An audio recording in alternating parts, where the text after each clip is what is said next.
Hello my friends and welcome to episode 7 of the JP Gaming Podcast. So today we've got some Nintendo Direct news, some Square Enix news, some information on an upcoming documentary, what I've been playing and much more. But let's start with today's opening game, and today it's going to be Final Fantasy VII, seeing as this is episode 7. So Final Fantasy VII, it goes down as most probably my favourite game of all time. Absolute massive fan of the original, love the remake as well, I've got to say. Can't wait for part 2 or whatever they're going to call it. So Final Fantasy VII was obviously developed and published by Squaresoft and now Square Enix. It was released on the PS1 in 1997 and it's since been ported to pretty much every console and handheld that's come since. It scored very highly across the board and won multiple Game of the Year awards, and it had a marketing budget of $80 million and it sold over 12 million units worldwide. So obviously I'm sure everyone's aware of Final Fantasy VII. The graphics of the cutscenes were well ahead of their time and they were quite revolutionary, and it was amazing what they did. Obviously a great soundtrack, fantastic battle system, used the ATB gauge, summoning, materia, etc. Turn-based JRPG with a fantastic story. Don't really need to go into that too much because everybody's aware of what Final Fantasy VII is. It's an iconic game. Pretty big moment for JRPGs over in the West. It's pretty much what broke Final Fantasy through. I know there was obviously 6 before that and they all done pretty well in Japan, and Final Fantasy 6 did pretty well on the Super Nintendo, but Final Fantasy 7 was the breakout moment, and from there we just got a whole host of JRPGs on the PS1 and every console since. So that was the little opening game. It holds a very special place in my heart. Fantastic memories of that as a kid, and fantastic memories since, and fantastic memories of Final Fantasy VII Remake as well. They're both pretty iconic games for me, and they are amazing. So hopefully we've got some fans of Final Fantasy VII listening to the podcast. So we're going to jump straight into the news. There's a lot of news this week, so it might be a slightly longer show than usual. We're usually at around about 30 minutes. It might get a little bit longer than that. Let's see. But we're going to jump straight in with the Nintendo Direct news. So Nintendo held a Nintendo Direct this week. It's been their first one for, I believe, about a year. The first full Direct. Obviously, we've had little partner showcases and indie Directs and Smash Brothers Direct, but this was the first full Nintendo Direct. So there's been some mixed reactions to this online. Some people were happy, some people were disappointed and thought that it was a terrible Direct. I'm in the middle. I think it was quite good. I was happy with what they showed. Disappointed that we didn't obviously get some other games, and disappointed with some of the stuff that they showed. But overall, I thought it was pretty good. So we're just going to run through some of the main announcements, or some of the ones that I thought were the most important, and then maybe we'll just touch on a little bit on each of the subjects. So a host of games were shown in the Direct. It was 50 minutes long. They seemed to go through them fairly quickly. They didn't spend too much time on each one, which was good. So we got to see a lot. So for the first game, Mario Golf Super Rush, that was announced, and that's due for release on the 25th of June, and it will support Wii-like controls with the Joy-Con. I'm a big fan of Mario Golf. I've enjoyed all of the other games, and this one looks like looks pretty good from what they showed on the trailer. I like the idea of using the motion controls, and obviously you've just got standard button inputs as well. So that looks quite interesting. It looks like a fun game. I'm pretty sure I'll probably be picking that up straight away, because I generally do with most of the Mario spin-offs. So interesting to see when we get some more footage of that. But it looks like there's a little single player campaign as well. Maybe some sort of RPG elements in that where you can level up your character, it looks like. So that's all good. So I was pretty excited to see that. We'll see what comes next. So one of the other next games was shown was the Zelda game. So they started and everyone thought that we was going to be seeing maybe Breath of the Wild 2. That wasn't shown. We got some news. They announced that we would potentially get some more news come the end of the year. They're excited to show us news later in the year. So hopefully we can still see Breath of the Wild 2 this year, although I don't think that's going to be happening. I'd imagine it's probably going to be next year now after that announcement. People were also expecting a Legend of Zelda HD pack similar to the Mario 3D pack. Maybe expecting Ocarina of Time Majora's Mask or whatever on there, not maybe like a nice little selection. We didn't get that. Instead, we got Legend of Zelda: The Skyward Sword, so we're getting a HD remake of that. Now, obviously, that was on the Wii, and the whole idea of that game was use the Wiimote and the nunchuck as the sword and shield. So they've actually transferred that over to the Joy-Cons, but obviously they've allowed for button prompts as well for people who only have a Switch Lite, or for people who prefer playing with a more standard controls. However, it looks like you're going to have to use the right stick to do the sword, so you're going to have to slash with the right stick. I'm not entirely sure how I feel about that. Now, a lot of people are disappointed that this is what we're getting. Obviously, I am a little bit as well. It would have been great to see Breath of the Wild 2, or it would have been great to get a little collection as well.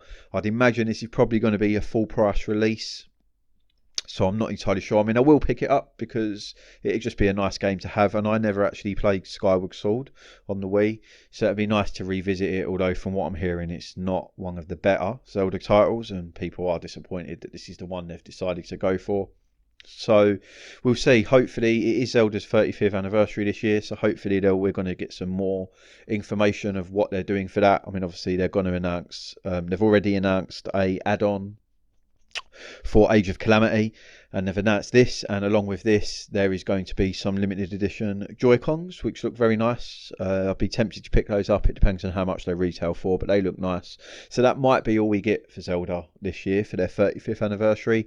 I hope not. I hope we do get a sort of collection pack with certainly with Ocarina of Time. That'd be amazing. So yeah, we'll see, but for now that's what we're getting. And yeah, I guess we just got to wait for further information, especially on Breath of the Wild 2. So they also showed a Miitopia, which is a port of the 3DS sim, and that will arrive on the 21st of May. So I never played Miitopia, but that looks like a bit of an RPG. Looks quite good fun. They also announced the long-awaited Mario items for Animal Crossing, and they will arrive in March. You can get the update, I believe, now. I believe the update's live now, or if not, it'll be coming very shortly in February, with the items turning live in March. So they look pretty cool. You can get a warp pipe, and you can have 2 of those on your island, and you can warp to different parts of your island. You can get the question mark blocks. You can get a Mario, Luigi, Princess Peach outfit. So looks pretty cool. I've dropped out of Animal Crossing this year, kind of lost interest in it a little bit after putting a lot of hours in it last year, but I'll jump back in and get all of those Mario items. It looks like you buy them with your Nook Mile tickets, so if that is the case, then that's really good, because you haven't got to sit there and grind and hope to catch them in balloons, which is really frustrating. So I'll jump in, I'll pick up all the Mario items, probably decorate my island to make it look like a little Mario world, and then that will be it. I'll keep it there, and maybe, who knows when I'll go back to it, but I'll definitely be jumping in and getting the Mario items. So Sega Frontier Remastered was also shown, and that arrives on the 15th of April. They also showed a Ninja Gaiden Master Collection, and that arrives in June 10th, so I'll be picking that up. That's got the 3 games from the 360 era. So Ninja Gaiden Sigma, they're really cool. I really had a lot of fun with them. I played all of those, so I'm looking forward to playing them again. It doesn't look like they've been remastered. I might be wrong with that, but it doesn't look like they've been remastered. So, but either way, I'll be picking them up. Hopefully that's not going to be too expensive, because obviously they are 3-year-old games. I know we're getting 3 of them, but they are, sorry, 3-year-old, I meant to say 3 games, but they are quite old games. So hopefully that'll be a bit cheaper than your standard £50-60 retail. We also got a confirmed release date for No More Heroes 3, and that will launch on the 27th of August, so really excited for that. For anyone who listened to my previous podcasts, you'll know that I've just recently played through and completed No More Heroes 1, and I've also got No More Heroes 2 to start, so now I've got a confirmed date for that. I know No More Heroes 2 isn't too long, so I'll probably jump into that within the next month or two, get that done, so then I'm nice and ready for No More Heroes 3. I'm really excited for that, and that is one that I will be getting on launch day, and will be putting some hours in straight away, because I'm quite a big fan of No More Heroes. I even liked the Travis Strikes Again little spin-off that they did. So they also showed a very interesting game. It looks very interesting. It's called Project Triangle Strategy, and it's a strategy RPG game, and I believe it's the successor to Octopath Traveler, and that's during 2022, but they also announced that a demo is live now, so I've downloaded that demo. I've not had a chance to try it yet, but I will probably be jumping into that over this weekend, maybe after I've recorded this podcast, or I might jump into it a little bit later tonight, or maybe tomorrow morning. But I will be getting on that very, very soon because I'm a big fan of turn-based strategy games. It looks very much like Final Fantasy Tactics, that sort of art style as well, in the art style of Octopath Traveler. Looks like a fantastic game. It just looks really cool and really interesting. So I'm excited to jump into that and report back. So I'll probably report on that on next week's podcast. But that was the standout title for me. So they closed the show with Splatoon 3. Now, obviously, I know Splatoon 2 is a massive seller for Nintendo, and I know it's still doing really well, and I know a lot of people will be excited for Splatoon 3. I've never played either of the previous titles, so I wasn't too blown away by the announcement, but it looks good. It just says it's not coming until 2022, so it's interesting that that was their closing one. It probably does mean that Breath of the Wild 2 ain't coming this year unless that's what they're going to announce in their summer direct, which they usually do. They usually do a big summer one to announce all the upcoming games. So unless they're just going to surprise us all with a big title at the end of the year, maybe Breath of the Wild, it looks like that may be it. So we will see. But that was the Nintendo Direct. Overall, I was happy. I was happy with it. No More Heroes is good. I was happy with a confirmed release date for that. Saga Frontier looked quite good. Never played that originally, so obviously I'm into my JRPGs, so interested to see what that is, see how that goes. Might try a little demo of that if there's a demo out. Mario Golf, Zelda, and obviously Project Triangle. You can't complain too much. I mean, obviously we would have liked more of Zelda for the 35th anniversary, but yeah, overall I was happy. If you have got any thoughts on it, then let me know. Let me know what you think of your thoughts on contactjpgaming@gmail.com. So drop us a little email there. That's contactjpgaming@gmail.com. Drop us a little thought. Let us know what you think of the direct. See if your thoughts are the same as mine. See if you're happier. See if you're more disappointed or if you're angry. What you wanted from Nintendo. So that was that. That's quite a chunky bit of news to start with. We're already a little way into the show. So our next bit of news we've got for RetroMania Wrestling. So this is it's kind of like a spiritual successor to WrestleFest, which was in the arcades back in the late 80s and early 90s. So WrestleFest goes down as one of the legendary wrestling games, and I know it's a favourite of many people, and it's a favourite of mine, and I've been hoping for a sequel for this for so long. So the guys who have made RetroMania, they've tried to keep it as close to the original code as possible, so it does look very much like WrestleFest, and I just can't wait to jump into this. It comes out on the 26th of Feb. It's going to be download only with a physical edition coming shortly after by Limited Run Games. I don't believe they've announced any pre-orders for that yet, so what I'm probably going to do is I'm probably going to pick RetroMania up digitally on maybe the PS5 or the PS4, because it will be compatible with the PS5, and then I might get the limited edition for the Switch, just because I think that would be quite a cool cart to have for the long term, and that might be something that you can go back to in years to come. On a handheld, it'd be nice and easy to go back to, rather than having to set up your PS4 or your PS5 to play it. So I think I'll probably get both of these, but I'm definitely going to get the digital version, and if it's as good as I'm thinking it's going to be, then I'll jump in and get the physical as well, because as everybody knows, I like wrestling. I don't watch it as much as I used to, but I still do like it, and I've been eager for a good wrestling game for a long time now, since No Mercy. So hopefully this will scratch the itch. They've announced the roster, so what I'll do is I'll just list through the roster, and then that'll be it for this news story. And they've also announced that you can fight for the NWA world title, and the career mode for that will be called £10 of gold. So that's obviously pretty cool. It's nice to have the NWA title in a wrestling game. It's pretty iconic, and obviously, you know, a lot of people who like WrestleFest are obviously fans of wrestling back in the late 80s and early 90s, and the NWA was obviously very big in the 70s and 80s. So I'm sure those fans are NWA fans. So yeah, so the roster is Hawk and Animal, so the Legion of Doom. We've got Tommy Dreamer. We've got Nick Aldis, which makes sense, as the NWA champion. We've got Colt Cabana. We've got the Blue Meanie. We've got Stevie Richards and Hollywood Nova making up the BWO. We've got Matt Cardona. We've got Brian Myers, Johnny Retro, Nikita Koloff, Warhorse, Austin Idol, Chris Bay, Zack Sabre Jr. and Jeff Cobb, and they've also announced that more will be coming later via DLC, and they've also announced that there's going to be some free DLC content as well. So that's pretty cool. Really excited for that. As soon as that comes out, I'll be picking it up and we can report more on the podcast. So going back to the Nintendo Direct news, we've got a little bit more Nintendo news here. And Nintendo President Mr. Furukawa has said in a recent interview that the Switch is in the middle of its lifespan and that there is much more they can do moving forward. So he said, as the Switch enters its 5th year on the market, one of our focal points is ensuring it has a long life cycle. It is very important for us that our customers continue to enjoy playing their Switch. This includes Switch owners who bought the console at launch all the way through to those who bought it with recent releases like Animal Crossing. It's about providing new gameplay experiences for all Switch owners. We need to keep in mind that the console base will continue to expand, as well as the types of games that have already been released for the system. I always say that the Switch is around the middle stage of its life cycle. We are able to offer a wide variety of different games because the Switch is both home and portable console, but there is much more that can still be done in the coming years. So off the base of that and off the base of how many Switches they've sold, I don't think we're going to be getting a Switch Pro or a Switch Next or a new Switch any point soon. I mean, I might be wrong and they might just drop it. Maybe that's what they're waiting for Breath of the Wild 2 with. Maybe once that's ready, they'll drop their new Switch and it will be the 4K Switch or whatever it's going to be. But the Switch is selling so well, and he's saying here that it's in the middle of its life cycle.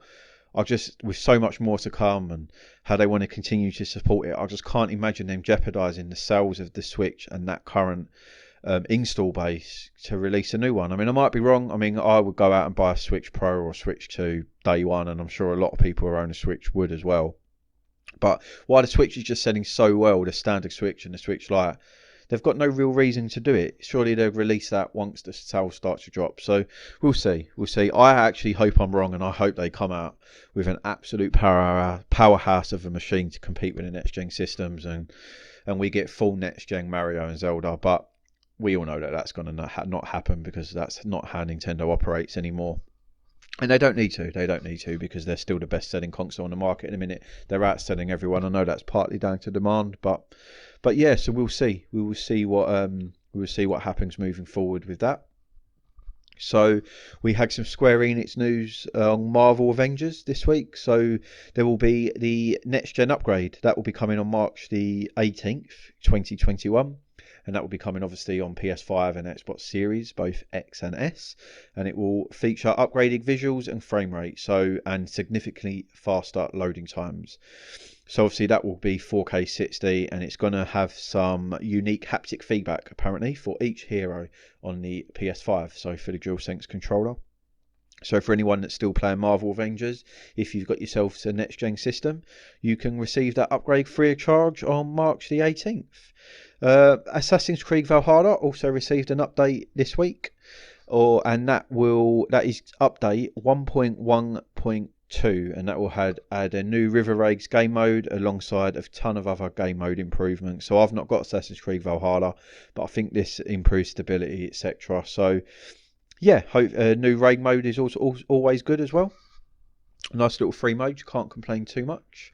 And for our last bit of standard news this week, there will be a new 5-part documentary series called Playing with Power, the Nintendo story, and unfortunately it's only going to arrive on a US streaming service which is called Crackle, and I believe that was owned by Sony at once upon a time, but it's not anymore obviously, and that's why we're getting the Nintendo documentary on it. So that's going to come on March the 1st, and it's going to feature interviews from a host of influential people, and included in them is Reggie Fils-Aimé, who used to be the president of Nintendo America. So there's a trailer out now. You can search that trailer online, and it looks really cool. I'm a big fan of these types of games. I liked the recent Netflix one that was there, and I liked obviously A Fistful of Quarters, King of Kong. I liked that as well, so I'm always interested in these. There was also Console Wars that got released recently that was about Nintendo versus Sega in the early 90s and the battle for the 16-bit supremacy. So I'm going to jump straight into this. I'm going to have to find a way to watch this, because this is something I'm really interested in. It looks really cool, and I'm sure any Nintendo fan or even any gaming fan in general from that sort of era, check out the documentary because it does look really cool. So as always, we have one little retro piece of news, little retro news bite, I like to call that. And for this week, this is quite interesting. So YouTube channel Games Made of Cardboard, they've remade Doom 2 entirely out of cardboard. It was a 9-month project, and they've got a video on their YouTube channel, and it's really impressive. So for anyone who's a fan of Doom or anyone who's just interested in stuff like this in general, go check that out. And again, the YouTube channel is called Games Made of Cardboard, and it'll be near the top of their videos. It was obviously the latest video they released when I watched it. I'm not sure if it's still their newest, but it will be right near the top, and that is very, very impressive. It's definitely worth a watch. Yeah, amazing what they've done there. Some people are obviously very, very talented, and I could only dream of being that creative, but maybe one day, who knows. So we're going to jump into what I've been playing now. Now, the podcast probably will end on around about 30 minutes actually, because I've not played a lot this week. So I'm back at work. I was off work for a little while, which is why I was smashing the games and able to get through a lot of games. But this week, being back at work the last couple of weeks, it's actually getting quite busy as well. So I've been busy outside of work in general, so I haven't had much time, but I have managed to play a few. So I've played a little bit more FIFA 21. Been playing a little bit of that online, Division Rivals, and a little bit of Squad Battles. I'm quite far behind on my Ultimate Team actually, where I've dipped out of it for a few months. So I'm trying to catch up, but I don't particularly want to spend any real money on the game because I don't really like it, especially as the season's nearly over. So my team's not bad, but I'm trying to hopefully, in one of the rewards, pack a good player that I can sell for a lot of money, just so I can get an icon. I'd like an icon in my team. I'd like Bobby Moore. Obviously, I'd like Ronaldo, the Brazilian Ronaldo, but he is ridiculously expensive, so don't really think that's going to happen. But I'll take a Bobby Moore, or I'll take an Alan Shearer. Be quite cool. But it always feels like you're playing catch up, and I get a bit bored of just grinding game after game after game, especially when you can't really improve your team too much. And for anyone who's played FIFA, the best way to get the rewards and the best way to grind is to play online. But unfortunately, where I'm so far behind, my team is just, you come up against these people that have just got insane teams, and sometimes you can beat them because they're not very good and they've obviously just spent a load of money on the game, or have got extremely lucky with who they've packed. But generally, as an overall, I find if you come up against someone who's a similar sort of skill level to yourself, if they've got a team ranking of 89 or 90 and you're sitting there on 83 or 84, it's very, very hard to win. So I don't know how much more I'll stick with FIFA. I'll probably play a few games here and there and just get the rewards at the end of the week, and hopefully I'll pack someone good. I purchased Godfall on the PS5 last week, so I've put that in and I've been playing a bit of that. I've been playing a little bit of that today actually. Received mixed reviews on launch. It's a looter. It's not a looter shooter. It's a looter hack and slash with like RPG kind of elements. The graphics and the visual fidelity is absolutely insane. It looks amazing. It is crazy how good that game looks, and I've got to admit, I'm actually having quite a lot of fun with it as well. Still working my way through the single player campaign. I'm not entirely sure what the end content's like. I believe that's where it's received a little bit of criticism. But I'm not really a massive fan of these games as a service anyway. I don't really like the whole, once you've completed the campaign and you've got to a decent power level, that you just grind to just increase your power level by 1 or increase your stats by a couple here or there, depending on what game you're playing. So I don't know whether I'll jump into the end game too much anyway, but I'm certainly going to complete the single player campaign and try and get my character to a decent level with some decent stats in case I do want to continue to play it. But at the minute, I'm having loads of fun. I'm not sure how far away through I am. I'm not sure how long the campaign is, but I've done a few hours on it, and it's so impressive. It's nice to have something that actually shows off the PS5, because obviously a lot of games I've got, they're available on both systems. Godfall's exclusive only to PS5. Obviously Spider-Man you can play on PS4, etc. So I know it does look better on PS5, but it's nice to have something that is only for that console. So now I've got that and Demon Souls, and it just looks so impressive. It's probably the best looking game for me. I mean, Spider-Man looked very good, and Demon Souls looks amazing as well. But I think Godfall just grabs it with all the lighting and the ray tracing. just looks crazy, and it was going on a sale as well. It's dropped quite a lot in price because I don't think it's selling too well. So for anyone who's got a PS5, if you're even half interested in like hack and slash 'em ups, go grab that game on a deal, because it just looks so good. It just looks so good, and it's worth the price alone, the price that I paid anyway, for the graphics and just to see how impressive it looks. So yeah, can't really say enough good things about that, actually. The next game I've been playing a bit of Mario 3D World. Still not had a chance to jump into Bowser's Fury yet. That's because I'm just waiting till I can grab a couple of hours solid without interruptions and just sit down and enjoy it, because I really can't wait to jump into it. But I'm having loads of fun on Mario 3D World, playing through that again. I'm trying to get all the stars, all the stamps. I'm absolutely loving it. It's one of my favourite Mario platformers. So it's one of my favourite Marios. I absolutely love it. So I'm looking forward to completing that and hopefully getting all of the stars. I might have to go back and grab a couple that I've missed.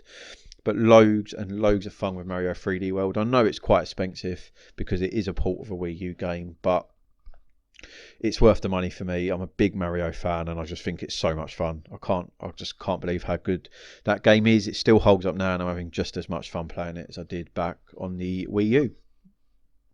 So for the final game that I've just played a bit more of Shift Happens, which is a little co-op game. Played that with my girlfriend the other day. We just done a few levels of that. It's just a nice little game to just jump into, have a bit of a laugh, trying to make your way through the levels. It can be a bit frustrating at times, but Shift Happens. It's a fun game. I recently mentioned Ibanob on the podcast a few episodes ago. So this is kind of in a similar vein. You have to work together.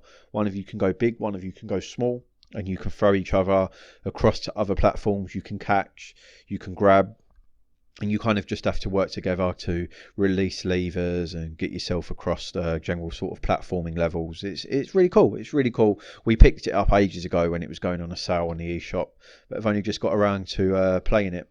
So yeah, loads of fun with that. Looking forward to getting into it some more and just working our way through. We was getting 100% on every level at the start, getting all the secrets and all the collectibles, but as we're progressing, it's becoming a bit harder to get them. So we'll probably end up just sort of playing through it, finishing it, and seeing where we are with the collectibles at the end, and maybe going back and tidying some up if there isn't another little co-op game that we want to jump into.